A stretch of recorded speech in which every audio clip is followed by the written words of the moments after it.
everyone. On this week's episode of Lending Leaders, I'm going to take over for Jim. This is going to be our first episode without him because today I am joined by Kelsey Wright, our Director of Customer Success. And we're going to talk a little bit about the gender gap in the mortgage industry, as well as this lovely meme I think everyone has seen at this point of millennial women being worried or ashamed about earning our partners, which is entirely inaccurate. But well, thank you, Kelsey, and welcome to our podcast. Thanks. I'm so excited. Yeah. So before we jump into it, do you want to just give a quick background at what you do at Lodestar and your kind of time with the company? Sure. So I am the Director of Customer Success. I've been with the company for almost 3 years now, when it was just Jim, Dave, and I in like a 6 by 6 office in New York. I work with our clients, new clients, current clients, updating fees, getting them set up and onboarded, kind of anything and everything. I love our clients. They're the absolute best. And yeah, I think this will be interesting because I am definitely like a millennial, young white woman in this industry. So going to the MBA and conference in 2018 is a story to tell. Oh my gosh.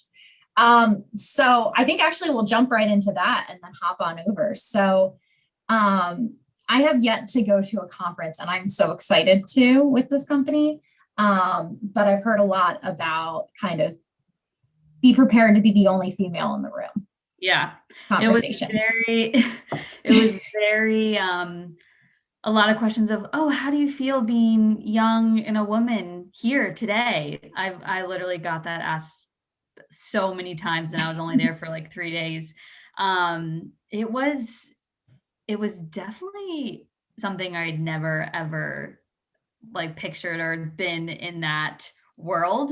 Mhm. Again, it is primarily older men, though. I think the women there, you could tell like everyone was like the women were just so proud to be there and really like held their ground. And Mhm. like the women in this industry are like, I look up to them so much. So being there as a woman and being young there was also really cool, just because I was like, this is the start of, a new age in this industry of young women coming in.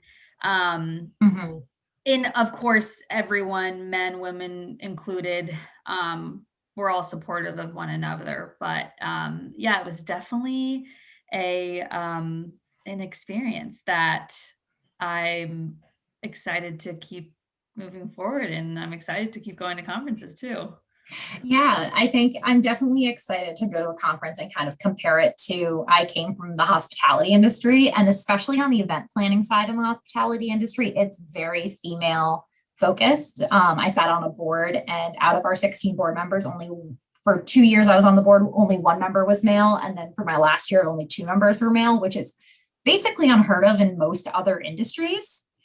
So I'm really interested to kind of see that transition, kind of and see what other industries are like and how that diversity conversation has to happen. But really, the first step is to be in the room. And it's really exciting to see companies supporting young women and going to these conferences and being a face of the company. And I think it's going to continue to grow. So I'm really excited about that. And something that I think as women become more popular and a bigger part of the industry, there's going to be this conversation about the gender pay gap, as well as this conversation around, women being ashamed or worried about out earning their partners. How do you personally feel about that in your life? Um, I don't think women should feel ashamed at all. It was with me and my partner. I was obviously going out of college single for a really long time, and we got together, and that whole conversation of um who makes more, um, is an open conversation, because Mhm. I, for one, do not feel intimidated or scared about that, and neither does my partner. So I think that's super important to, have that conversation and be open about it, because, Mhm. like people are saying, it's 2021, but like going to become the new normal, where that gap is slowly going to shrink, where, things will be, um, hopefully soon equal, and it'll just be normal. Yeah. And I think it's really important to have open conversations about salary with your friends, your partner. My spouse and I, we've been married for 5 years, and it was definitely a conversation earlier on in our relationship, more so around the concept of him dealing with the fact that my husband is a teacher. So we knew at some point there would be this catalyst that I would most likely make more money than because you know, unfortunately, teachers in the United States are not paid fantastically. Mhm. And he's a music teacher. So you kind of see that drop a little bit more. So it was something that we had to come to terms with really early on in our marriage. And I think it was less a problem for me and a little bit more of an everyday struggle for him, of just kind of, breaking down those norms that are put into your head of like, I need to provide for my family. Mhm. On his side, um, not to say that he was against it at any point. It's just more so like at some point it's a partnership, right? And I think Yeah. a lot of millennials are going into their relationships and their marriages more along the lines of this is a partnership rather than we are unequal, which is great. And I think, especially as we all go to buy houses, because the millennials are the next biggest home buyer, is I think how mortgage professionals treat couples in these relationships and how they treat the women in the relationship really has to be looked at and changed. Um, when you go to buy a house, who do you think is going to kind of lead and drive that discussion? Or do you think it's going to be more of a combined effort across the front? I 100% think, and it should be a combined effort. Mm-hmm. Buying a house is a big deal, and it's a big purchase, and it's is Mm-hmm. coming from both of, the partners. So, obviously me being in the industry, knowing more, I think that will only just help us, because, my partner will share, his 2 cents of what he wants and what I want. And I think it has to be from both sides. And it just kind of makes us lucky that I work in the industry, because it'll just help us. Um, I can't speak to, because I obviously don't own a house yet. So I can't speak to how, um, people will look at us in terms of like, okay, who should I be talking to? Mm-hmm. So that will definitely be extremely interesting to me, because again, I've never gone through the process yet. So I'm interested to see how that is going to go. And I would love to hear about, um, how that's happened to people in the past. Yeah, I think that moment of being concerned is I've also never purchased a house. So we're kind of making assumptions about our future. But my biggest fear is going to be that buying a car moment. Is I have gone car shopping with my partner multiple times.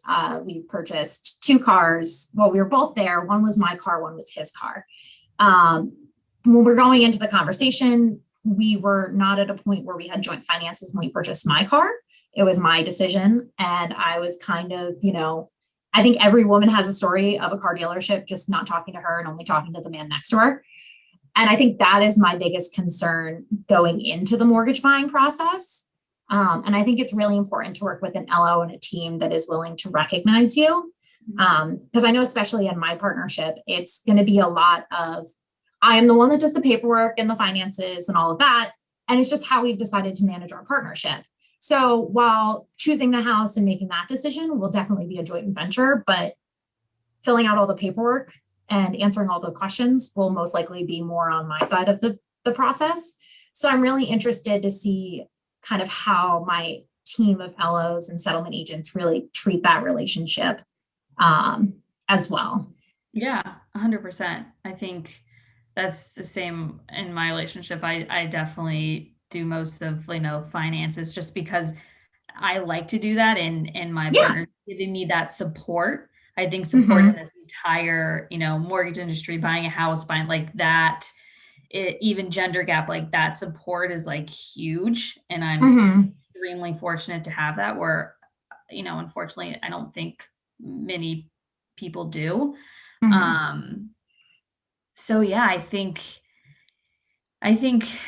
again, it's 2021, so I would be surprised if it didn't go as we expected it to go, but um yeah, it'll be interesting. I feel like they'll either just kind of get the feel of like who kind of is in charge of what, because when we were actually moving into our current place that we are now, um I was the one reaching out to, brokers to see apartments, and I'm the one who has like the main communication with my landlord. But it's interesting because my landlord's a woman. Hmm. So I don't know if right off the bat, just because I was the one constantly reaching out, I was the one communicating where, I told my partner, hey, you need X, Y, and Z, just send it to me again, because I like that. I enjoy doing Hmm. that. But I don't know if it meant right off the bat, my landlord knew that I would be the main point of contact, or it's just because she was a woman and I'm a woman. Um, so I never really even thought of that until now. And I think that's really important is unfortunately, we don't know until we're in those scenarios what potential implicit biases exists in our personalities. And, everyone has flaws, everyone has biases regardless, and we all have to work on it and continually get better.